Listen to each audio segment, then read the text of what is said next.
अस्सलाम वालेकुम दोस्तों, मैं आफ्ताब शाह अपने चैनल बड़े पापा की रेसिपी से आज फिर एक बहुत ही मज़ेदार किस्म की डिश आप लोगों के साथ शेयर करने जा रहा हूँ। तो ये जैसा कि आप देख रहे हैं कि जनाब हमारे पास बना हुआ है बीफ। तो ये बीफ कौन सा है जी? ये है पेशावर वाला नमकीन गोश्त। तो खाने का बहुत मज़ा आएगा और यकीन करें कि इसको देख के ना इतना मज़ा आ रहा है। और ये गोश्त जिस वक्त बंदा खाने के लिए बैठता है तो फिर बंदा कहता है जी खाते ही जाएँ और फिर खाते ही जाएँ, लेकिन खाने के लिए बनाना भी तो पड़ेगा ना। तो चलें फिर जनाब जल्दी से अपनी रेसिपी स्टार्ट करते हैं। चलें जी, तो बिस्मिल्लाहिर्रहमानिर्रहीम के साथ हम अपनी कुकिंग का आगाज़ करते हैं। अभी इसमें मैं ऑयल डालूँगा ज़्यादा, क्योंकि मैंने इसमें गोश्त को फ्राई करना है।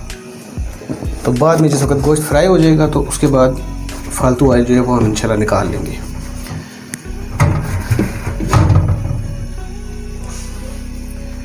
तो गोश्त बहुत ज़बरदस्त बनता है जी, पेशावरी नमकीन गोश्त खाने का मज़ा आ जाता है अगर सही बना हो तो इंशाल्लाह मैं जो आपको रेसिपी दे रहा हूँ वो बिल्कुल असली वाली जो पेशावर वाली रेसिपी वो दे रहा हूँ।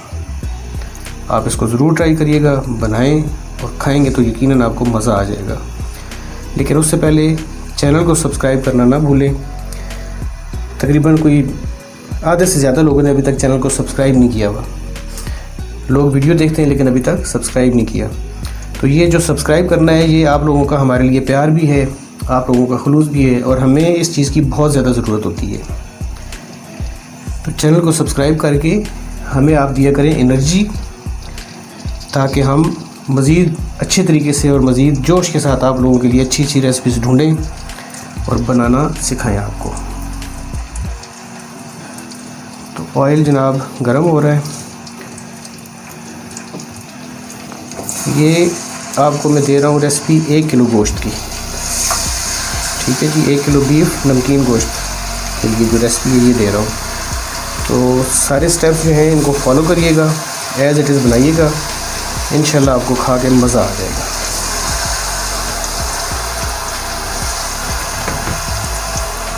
गोश्त को हमने बहुत अच्छे तरीके से फ्राई करना है और कम से कम 15 से 20 मिनट तक फ्राई करते रहना है, ताकि जो तकरीबन आधा जो है ना वो 50% के करीब जो है वो गोश्त इसमें गल जाए।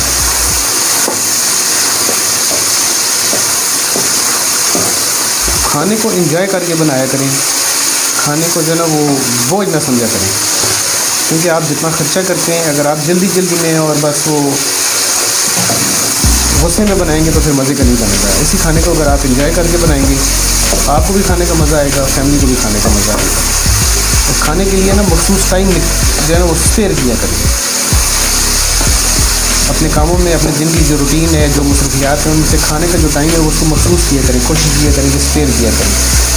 प्लस आपके घर में अगर बुज़ुर्ग हैं तो उन्हें लाजमी शामिल करें, और उन्हें शामिल करने का बेहतरीन तरीका ये होता है, लाजमी बात है आपको खाना पकाना भी आता है और मुख्तलिफ़ किस्म की रेसिपीज़ भी आती हैं, बहुत अच्छा बनाते होंगे, लेकिन किसी टाइम बुज़ुर्गों से पूछ लिया करें जी आप बताएं आज अगर मैं गोश्त बना रहा हूँ या बना रही हूँ तो मैं कैसे बनाऊँ, मुझे आप तरीका बताएं।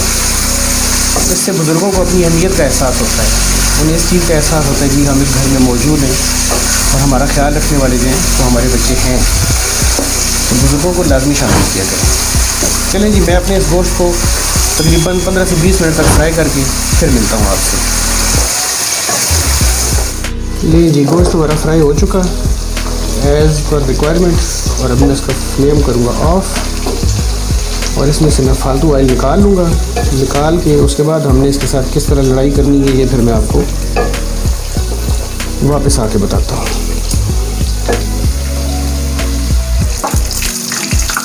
जी, फालतू ऑयल मैंने इसमें से निकाल दिया है और अब जनाब हम इसमें डालेंगे ये एक दरमियानी साइज़ का कटा हुआ प्याज, बारीक काट के, बहुत ज़्यादा मोटाई में ना काटिएगा।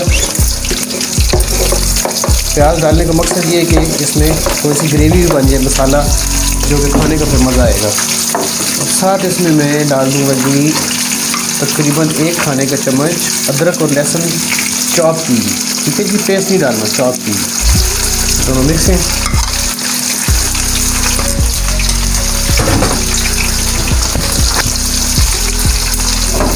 अब इसको हम सिर्फ 3 से 4 मिनट तक सिर्फ इतनी देर की जितनी देर में हमारा लहसुन और अदरक जो है ये पक जाए, इसको हम अच्छी अच्छी तरह से मिक्स कर देंगे, थोड़ा सा हिला देंगे।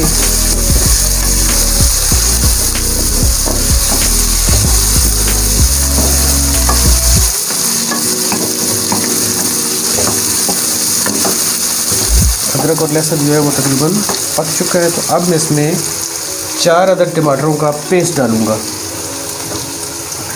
ये 4 अदद टमाटरों का पेस्ट।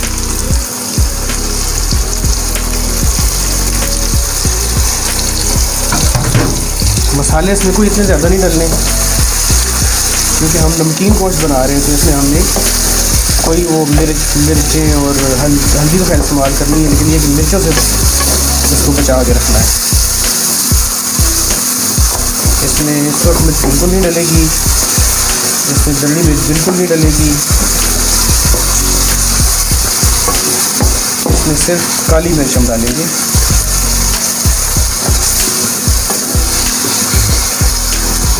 इन टमाटरों में ये पकेगा।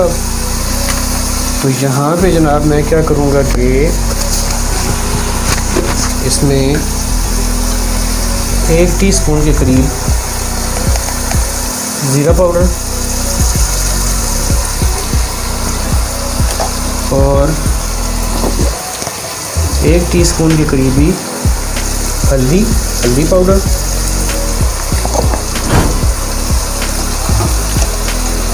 और जनाब 1 टीस्पून के करीब ही मैं इसमें डाल दूँगा धनिया पाउडर। ठीक है जी, बस इसमें ये मसाले डालने। और मिर्चों में हमने सिर्फ काली मिर्च जो वो 1 खाने का चम्मच ये डाल देना है।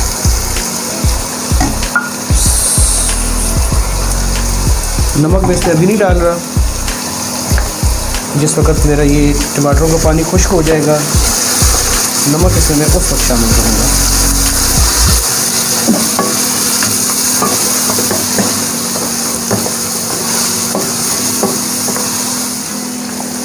जनाब पानी हो गया खुश्क। तो अब इस मौके पे मैं 1 टीस्पून के करीब नमक डालूँगा। नमक की जो कमी है वो हम बाद में पूरी करेंगे जब हमारा खाना तैयार हो जाएगा, लेकिन अगर खुदा न खास्ता नमक ज़्यादा हो जाए तो फिर बड़ा काम ख़राब हो जाता है। टमाटरों का पानी जो है वो ऑलमोस्ट खुश्क हो चुका है।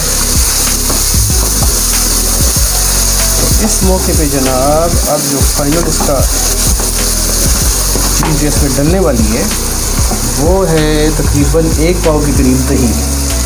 ठीक है जी, ये मेरे पास आधा किलो दही है, इसमें से मैं आधा दही इसमें डाल दूँगा। तकरीबन 1 पाव के करीब दही डाल गया।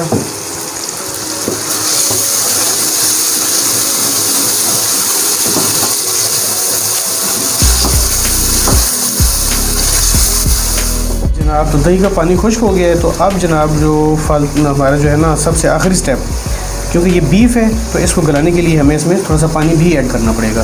तो मैं इसमें तकरीबन 1 गिलास पानी डाल रहा हूँ और अब इसको मैं अच्छी तरह हिला के तकरीबन 15 से 20 मिनट तक, 20 से 25 मिनट भी लग सकते हैं। बहरहाल 20 मिनट के बाद मैं इसको चेक करूँगा कि मेरा गोश्त गला है या नहीं। तो इंशाल्लाह तब तक गल चुका होगा, क्योंकि हम काफ़ी हद तक इसको गला चुके हैं, फ्राई करते हुए भी और फिर भी भुनाई करते हुए भी। तो अब मैं इसकी आंच कर दूँगा जी बिल्कुल दरमियानी, तेज़ आंच बिल्कुल नहीं रखनी। तो इसको मैं ढक के रख दूँगा और फिर 20 मिनट के बाद हम इसको चेक करेंगे कि हमारा गोश्त कहाँ तक पहुँचा है। लें जनाब, हमारा मज़ेदार किस्म का नमकीन गोश्त हो गया तैयार। और यकीन माने कि देख के इतना मज़ा आ रहा है, तो ख़ुद सोचें आपके खाने में कितना मज़ा आएगा। तो जी मैं अब इसका फ्लेम करने लगा हूँ ऑफ़ और मैं फिर आपको डिश आउट करके दिखाऊँ। जी हमारा नमकीन गोश्त हो गया तैयार और मज़े से बनाएं, मज़े से खाएं और मुझे अपनी दुआओं में ज़रूर याद रखें। और उसके साथ साथ मेरे चैनल को भी लाजमी सब्सक्राइब करें। तो इंशाल्लाह इसी तरह की एक ज़बरदस्त किस्म की अगली रेसिपी के साथ हाज़िर होता हूँ। तब तक के लिए आफ्ताब शाह को दीजिए इजाज़त। अल्लाह हाफ़िज़।